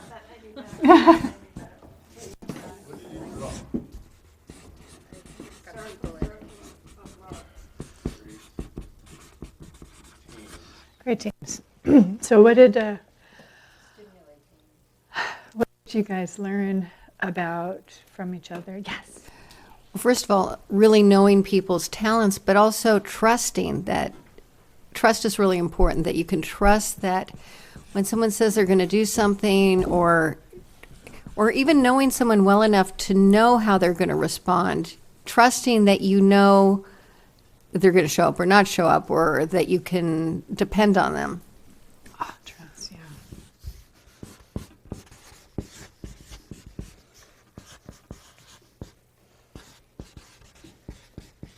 So deep knowledge of your teammates is important.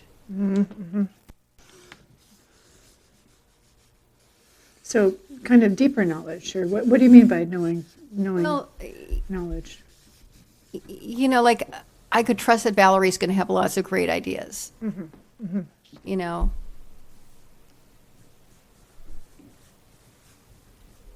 I know her that well. I know you, and how I can trust that Christine's going to find the typo. maybe, yeah, okay. Well, over my talent doing that. Yeah, how you tend. Actually, I trust that Valerie would find the typo. All right. And I trust that Pam would follow through. So trust, trust, and somebody you can depend on. So, what else did you guys learn? Common goals. Yeah. That was something. Bigger vision, like a vision bigger than yourselves. The importance of respect certainly came out in our group.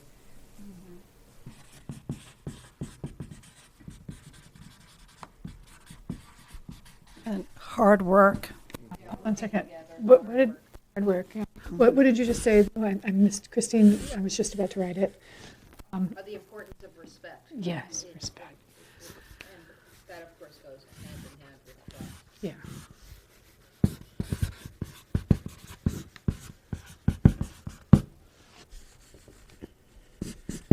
They say that And the thing that if yeah, I forgot the guy who wrote Blink.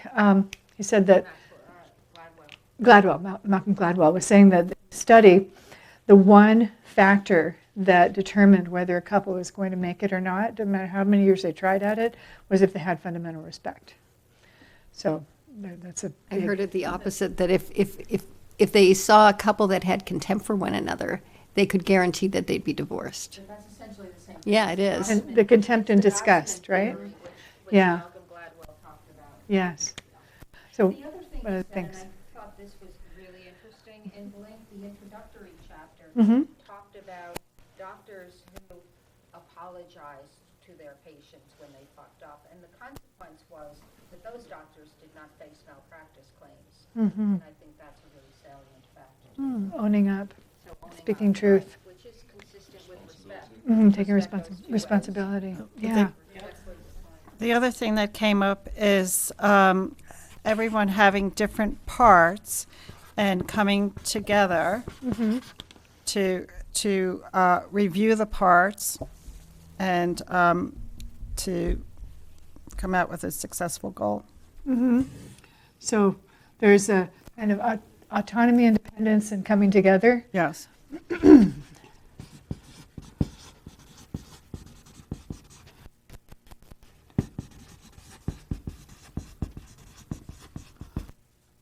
rhythm. Yeah, also really seeing and valuing each other in our authentic selves, or our individual talents. Do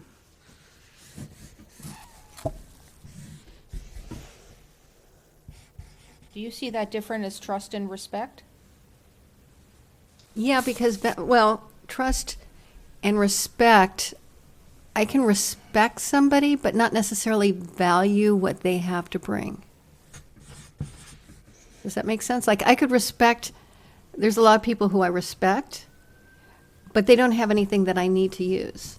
Oh, I see. Okay. So when I value what someone's bringing, it's like I have a need, I don't have what they have. I can respect somebody and think of them as an equal or different, but when somebody has a value that I don't have or I need or I'm going to depend on, So contribution might be a Contribution, better yeah. way to distinguish it. I also see here. I also see you're seeing somebody, seeing who somebody is, and valuing their difference is what I'm hearing also. And you're seeing people's talents, knowing, but also valuing their difference, but also valuing their contribution. So what you do. Yeah. Respect are really complicated things, because I think I can't respect anybody that I don't trust. But I can definitely trust some people that I don't respect. Hold on, I'll And bring I my. don't know if I can define it any better than that. And maybe you don't have to. difference, I put contribution into difference, right. Yeah. And Nigel, maybe you don't have to. I mean, I think, I agree, they're two different things and not necessarily contiguous. Yes, a lot of these are words that are code for something a lot deeper and bigger. Another thing that came up is a good leader without being bossy. So not a command and control, but still, what the heck is a good leader? And not bullying also was mentioned. That was an important piece and a distinction Okay. from sort of the old world to the new world. actually Nigel said something wonderful about sometimes a good leader is someone who stands aside and just reflects the light back on the team. Keep that in mind, Mr. Chair. Or quit.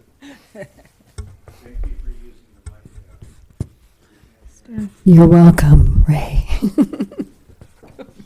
Sometimes.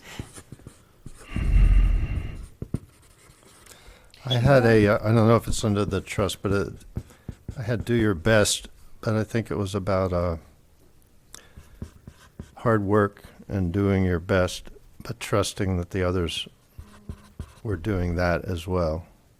That's actually a piece I was going to add. So I think so yeah, sort of 7 o'clock, exactly. I think the point of our group talking about hard work was that it was everyone also pulling, everyone doing their best. And it's so part of it was individual, but it was collective, sharing the load.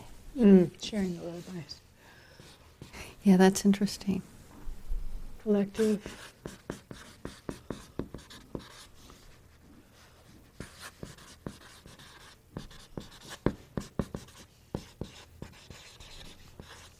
And, Understanding your role within the team as well. And acknowledging that you Right. may not be aware of all the information. And that somebody has to make a decision at some point. okay, so I didn't hear that. Sorry, yeah, that's because I haven't got my microphone turned on, although it does now. uh, Yeah, it might be. all right, so So Mumbling now. assuming different parts of the elephant, people, thank you. Yeah, that an acknowledgement that teams are made up of individuals and not any individual can know the whole. That the person who's tasked with leading it may be, in fact, the only person who knows the whole. And as long as you can trust that they're taking into account your views, then you have to respect that somebody has to make a decision in the final analysis. And the understanding that somebody has to make a decision and it may not be one that you necessarily agree with, but at least you can know that you've been heard. So, listening makes good teams.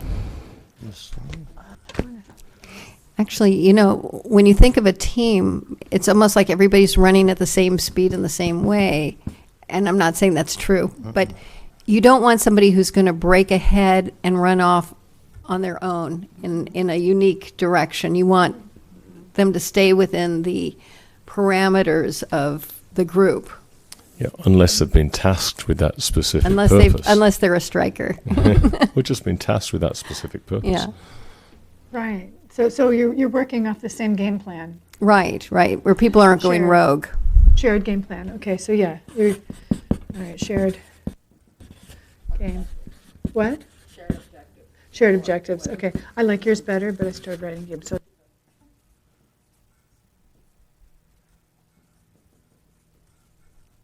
But there's different roles. Maybe that's part of that so It's each one's shared. a part. shared game plan, but there's different positions. I think we're just saying the same thing. And timing was also very key. What do you mean? Say more. Timing What about? with coordinating timing. Oh, right. Throw it when the person's there. Timing. So there's like synchrony. Yes. Synchrony. In sync. Synchronicity? Synchrony? Maybe being in sync. In sync. Perpetuate synchronicity, maybe? Okay, so that's in sync. Is it okay to say in sync for timing? Does that feel right? Or As long as It's nobody's going to also start like singing. a calendar, you know, Time- with okay. timeline. all right. So, With the choir, there's a certain time, everybody would sing together, you know. metronome. Got you. I think also knowing what winning or victory or completion looks like. Comes Yeah, with we vision, I talked think. about having one as being maybe something that the team won, I think I heard. And or won the case, whatever it was.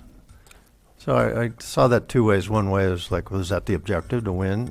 But then also the winning itself maybe made a mark that made you recognize that how you had won was important. So, that's So it wasn't necessarily that you won, but that you had an idea of winning, but also getting there, the game I itself. don't know, maybe. I So- just remember when we won. So the shared wins, it's not really what I was saying. It's Yeah. acknowledging what winning is or what completion is. Right. I think, Understand. and knowing when you've got there Yeah. and celebrating that Uh-huh. and not keep going on and on because you haven't actually defined what winning looks like. So it's defined.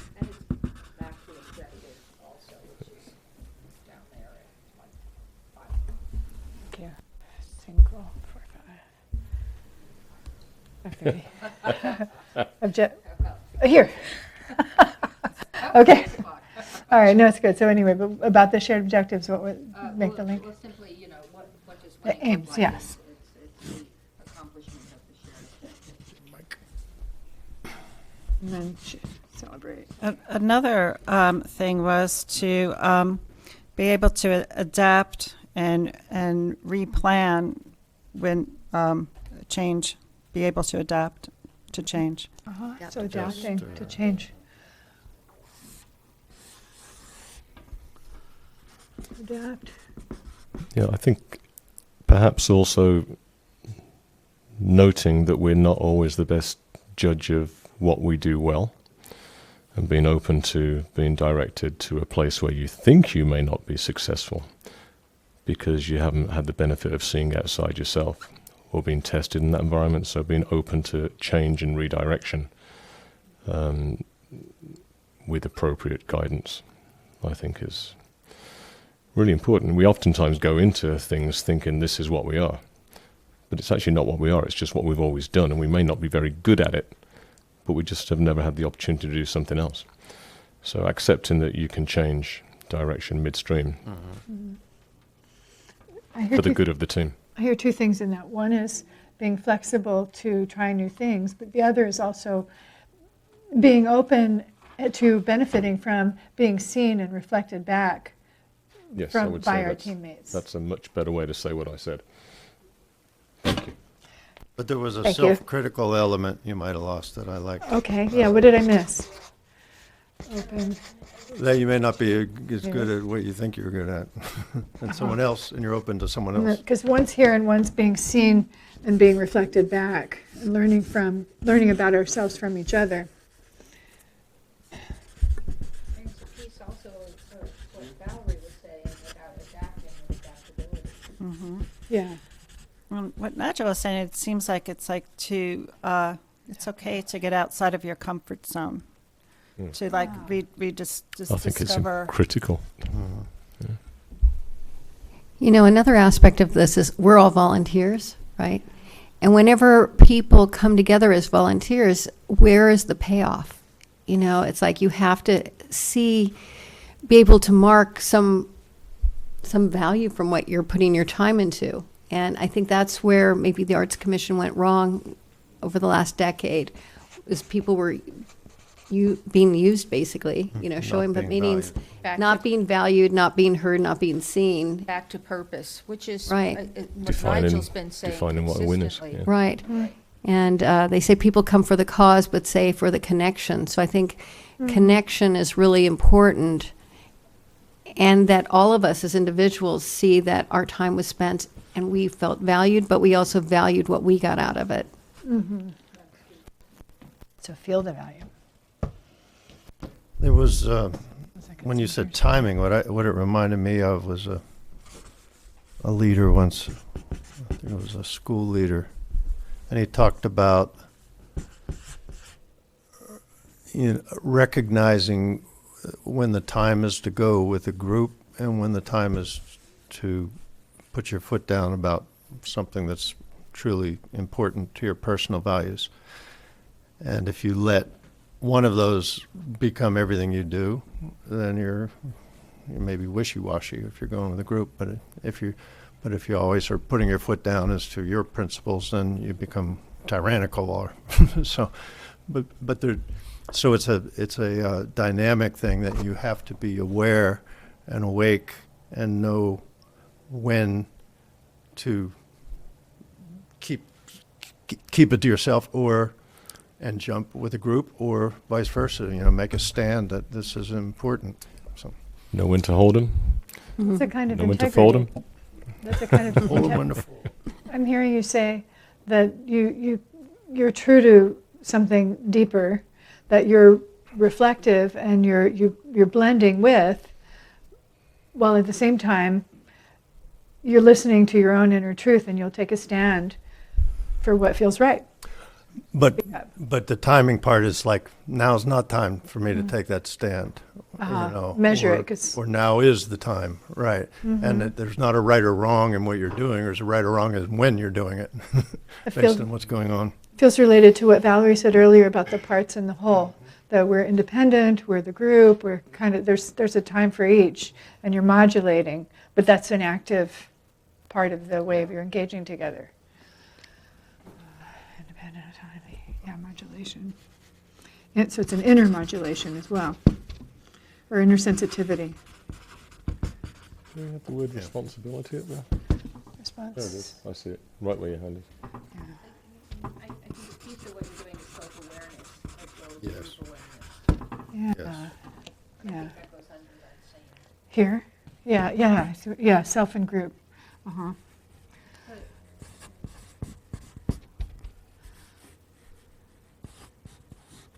I don't want to lose the awareness piece. Absolutely. That's the whole thing. It means you see change. So I see we've got We're changing. shared understanding up there, but I think shared purpose is Yes, shared understanding of wins, shared purpose. Yeah.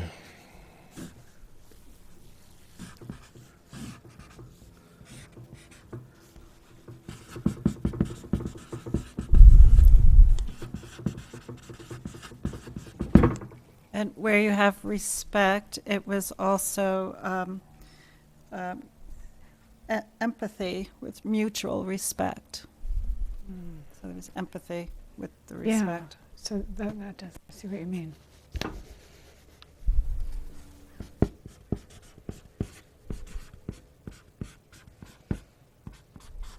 It's like respect because you're really being with the other.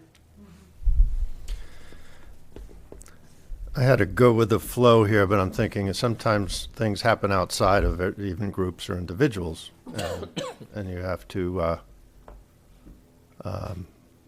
respond to force majeure. If you COVID shows up, that's no one's fault. They adapt to change. Right. You know, one thing I was just reflecting on that city council meeting that happened at last time, where it fell apart for me was they lost their team. It's like protecting your family. Like as the Arts Commission, if we protect one another and we hold each other securely, where we don't go against, talk badly about one another or go to the press about something that happened in our group, that we really protect the integrity of who we are. I agree. It's interesting. There's like a And treat our commission like we are a family, and we will stand up for one another, and we will watch each other's back, and we will have our group best interest first. Disagree with that being disagreeable? You can be disagreeable. How dare you? There's room in a family for disagreeable. Yeah, there's a lot of diversity in families. So, what? Well, I'm asking Pam if that's different, how that is different from trust. well, mean, what I get saw, what integrity. I saw in that last meeting that I referenced was they disrespected their team. It's They terrible. weren't a team. They fell apart. And so that's why I was bringing it up as if we're a team, we need to protect each other and be on the same team. But that's because, it was pretty clear that by then the trust had eroded in Right. ever so many ways. And so I But it's still holding your tongue publicly. Like, yes, okay, I agree, the trust was Yeah. blown, but you don't go out and tell the public about it. You protect right. your family and you say, we'll respect, we'll it's- figure this out, before you Well, in a- implode things. what I'm hearing you say is, in a way, a little bit like what the microcosm of just this meeting, saying, thank you, people. You're holding a space because this is a container and it needs to be protected in order for the process to evolve. And sometimes, like gestation or something, has to go through messiness. Right.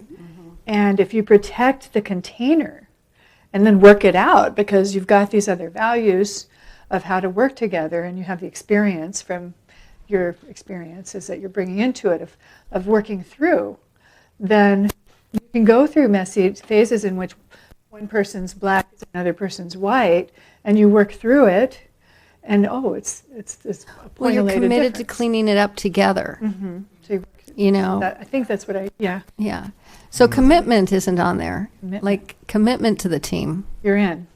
Communication up there anyway? I second. heard Go ahead. Nigel object, and Yeah.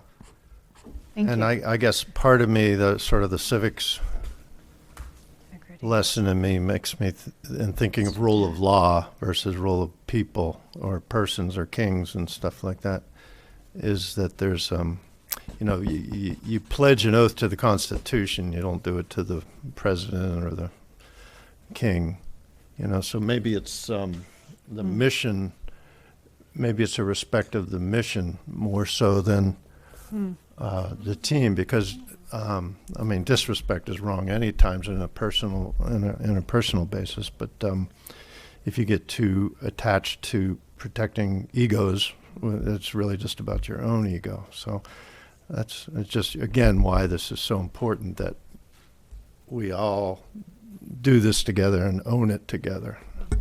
And you said something else, which I think goes to kind of how I drew this one for you guys about knowing each other, because everybody's 2-year-old takes over at some point in time, or 5-year-old or 7-year-old, or some narcissistic wound takes over, and then we become that. And so you don't support each other's ego, and so knowing each other is actually a maturation move. You have your shared mission. I don't think you. I would ask you to say there's maybe not an either or. Maybe there's a both. There's an and perhaps.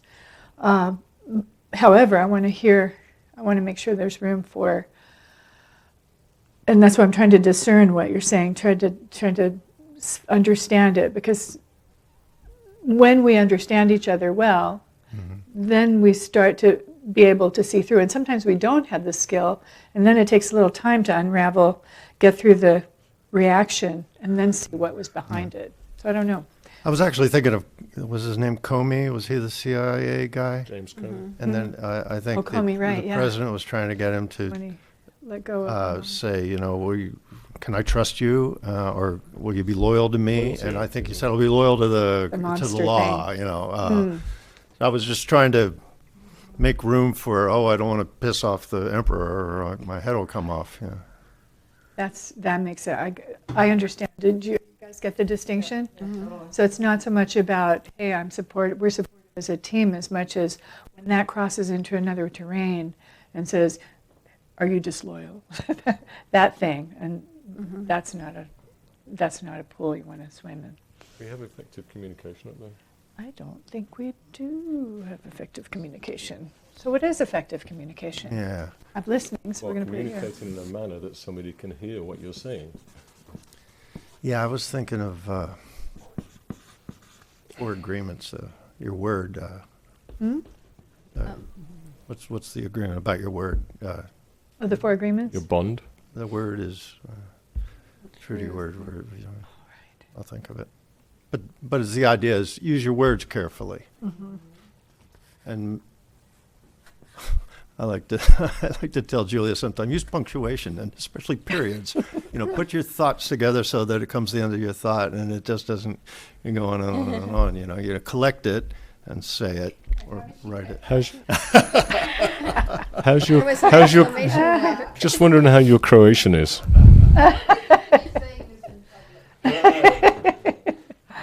many commas. I talk about comma. I don't mean this personal about her.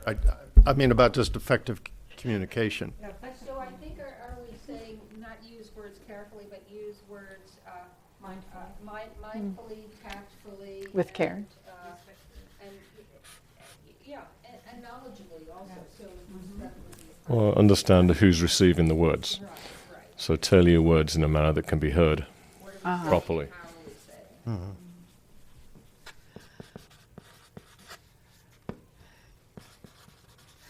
I used to teach communication, some presentation coaching, and in it, we maintain that communication and speaking is a receptive act.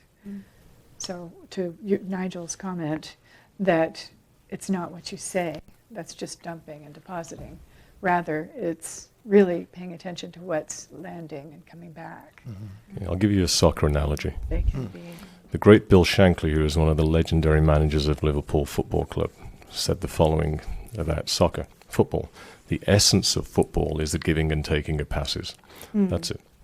You give a pass, you take a pass. If you can't pass the ball in a manner that somebody can receive it, what a waste of time that is. If you can't receive the ball when somebody's passed it to you appropriately, then what are you doing playing the game? This is the same as communication.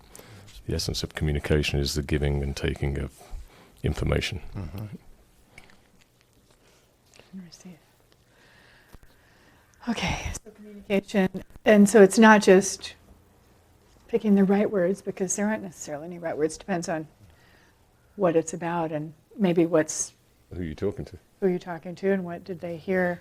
And what we say is, what did they think, feel, and do? Because all of those are impacted. Anyway, what else? Communication, listening. In this, I just want to express back to you that I hear kind of a deeper communication. It's more than the words. So you really actually, what are we saying? What is the impact?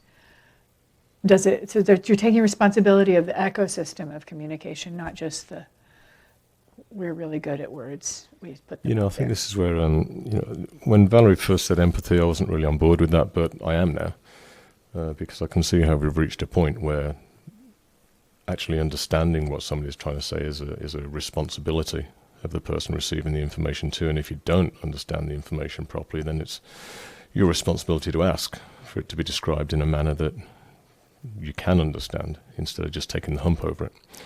So I think that empathy is actually a pretty important part of this process, whereas I didn't 5 minutes ago. Right. Yeah. There it is. You know, when you're in Adapt.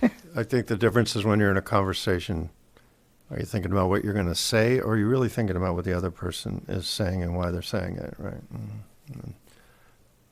That's, yes. Right. There's a football analogy, too. Never score a goal. It's a team. Well, you pass the ball into the net. That's all you do is you pass. Everything is a pass. It's just a different type of pass. The net And you is one of choose the your team. appropriate pass for the appropriate moments. This is the same as communication. And I don't know if it's up there, but I would think of strategy. That if you have a great, if we're a great team, you need a strategy. Would that be plan or Probably it strategy? goes Well, with strategy how you and tactics, execute. right? Two Execute. different things. It's part of, it's an executed vision, maybe? Or the, Strategy is how you, how you enact your vision, I suppose, but I mean, Strategy is like a plan. It's like it's a game plan. where did purpose go on that? It ought to be. right. Strategy is what you want to do. Tactics is how you carry it out. And then, shared purpose. These are the small ones, but there's a big one too. Shared purpose, vision, strategy. We were trying to get mission in there, weren't we? Down at the bottom, because that's the shared, the rule of law thing rather than person. Shared game plan, right? Shared, Yeah. here, shared game plan, yes. Shared objectives. Okay, so it's contrapuntal place. Does this feel like it expresses the heart and essence of what makes for a great team? Yes. Is there anything on here that you would not want to do?